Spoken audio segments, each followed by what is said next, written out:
ওকে ওকে আর দিবি না, ওকে দিবি না, তুই এটা খা। দুটো নিয়ে এসেছিলাম। ডাবের জলটা খেতে হবে না, মিষ্টি না, বললো খেতে ভালো হবে। 120 টাকা পিস, এই 120 টাকায় দুটো, 60 টাকা করে, তা ভালোই হয়েছে, 60 টাকা করে। তো যাই হোক ভালোই হয়েছে, আর অনেকটা জল আছে না, ভালো হয়েছে। তো সে পায়খানা পায়খানা করে ভরে একদম যাচ্ছে তাই অবস্থা। আর এর মানে কী বলতো, স্টোন আছে কারণে হয়তো মানে কোনো কিছু খেলে সহ্য হচ্ছে না, বমি করছে।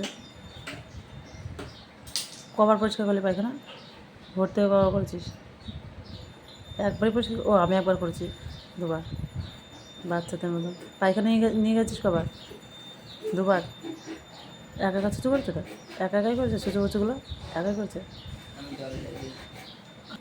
পায়খানা করতে গেছি, ওখান থেকে নেমে এসে এখানে বমি করছে, এরকম মানে হয়ে গেছে। বাইরে বেরিয়ে এসে বমি করছে। মানে যেখানে পায়খানা করছে বসে সেখানে? না মানে এমনি যেখানে করছে পায়খানার ভেতরে বমি করে মানুষ।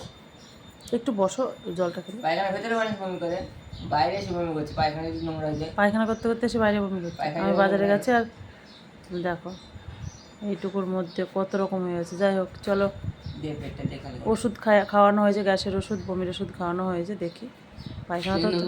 হ্যাঁ, চিনি গুড়? কী হবে চিনি গুড়? ও চিনি গুড় মানে হোমিওপ্যাথি ওষুধ খাবে বাবা। ছুঁচ দেবো? ছুঁচ নিবি হাতে? বাবাকে বললো